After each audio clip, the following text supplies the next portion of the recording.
Hello horror hounds, welcome back to our pre-Halloween horror villain face-off Deathmatch World Cup showdown of doom. We've already, through 4 preliminary rounds, whittled 64 horror villains down to 32. The remaining 32 are split into 2 groups. So round 2, Group A, 16 names going head to head. Mahogany from Midnight Meat Train by Clive Barker faces off against the Judas Breed insect from Mimic. They could meet because he's in the subways a lot. They're in the subways. Mahogany, my old friend, the Judas Breed insect will do for you. I'd love to see Mahogany on the subway train with just that one person there in the overcoat, and he thinks he's got the jump on him, and it turns out to be the Judas Breed insect.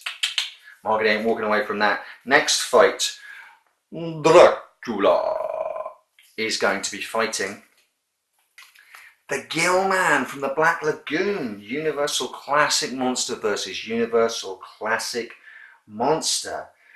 The Gill Man got through against Freddy Krueger very controversially because I argued that he's not human, he doesn't have instincts, he doesn't dream, therefore Freddy can't get a hold of him.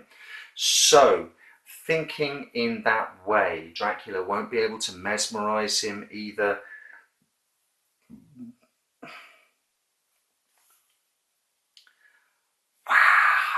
Dracula can't lose, can he? Against an animal? The Gill Man, as much as I love the Gill Man, check out my video if you like, where I talk about the 3 creatures from the Black Lagoon movies. Dracula has to go through. Next fight sees Asami Yamazaki from Audition facing off against, ironically, Pinhead. Can you picture the scene where she's putting the little needles in him? And he's saying, more, yes please, more. I think those two would get on like a house on fire. They would take sadomasochism to unprecedented levels just for Pinhead's sheer ability to take the continual punishment that she metes out. He's going to have to win. Next fight is Krug from The Last House on the Left versus John Doe from Seven. John Doe going up against his second human. In the earlier rounds he went up against Roy from Friday the 13th Part 5. And there he is. And for the same reason, I just think John Doe has got the smarts. I had the smarts over Roy, would be able to outmaneuver him. I think he'd be able to outmaneuver Krug. As brutal and awful and fucking evil as Krug is, I think John Doe would do for him. John Doe goes through. The next face-off sees Clive Barker's Rawhead Rex versus Jason Voorhees Zombie.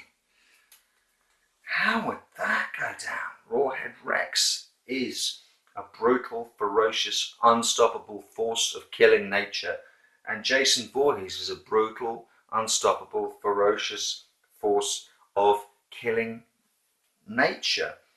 The only way they would knock lumps off one another. What a fucking death match that would be. The only way I'm going to think of going with this is Rawhead can be taken down with a pagan symbol of femininity and the form of the female, whereas Jason Voorhees really, if we're really being honest, whilst there's still money to be made, can't be taken down. Jason Voorhees Zombie goes through.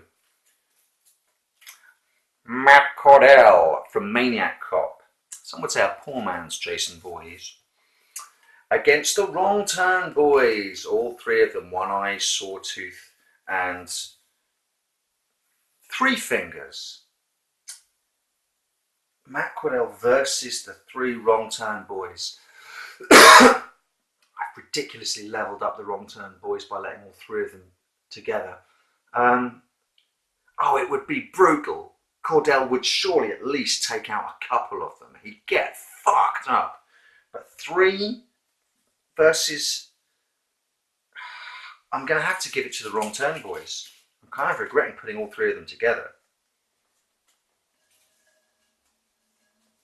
Penultimate match sees Frankenstein's Monster versus the Mummy. Wow. Okay. Frankenstein's monster in the Universal Classic movies is essentially unstoppable. He's Jason Voorhees' zombie, but without the urge to kill.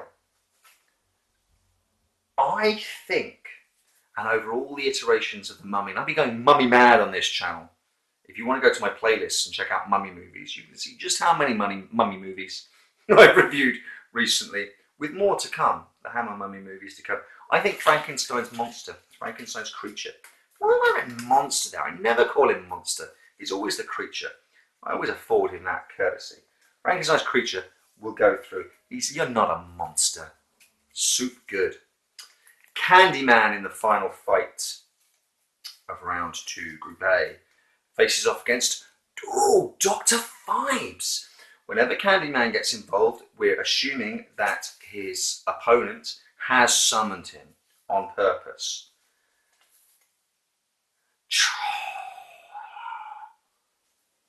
Given in Dr. Phibes Rises Again his scholarly readings of the ancient Egyptian scrolls and eternal life and all of that kind of thing, the fountain of youth, and that stuff, I can't imagine that Phibes on a whim would summon Candyman. He would be doing it for a purpose, and when Phibes has a purpose, he's unstoppable. Anton Phibes goes through. Join us again for the second batch of round 2, as we'll see who goes through to the final 16.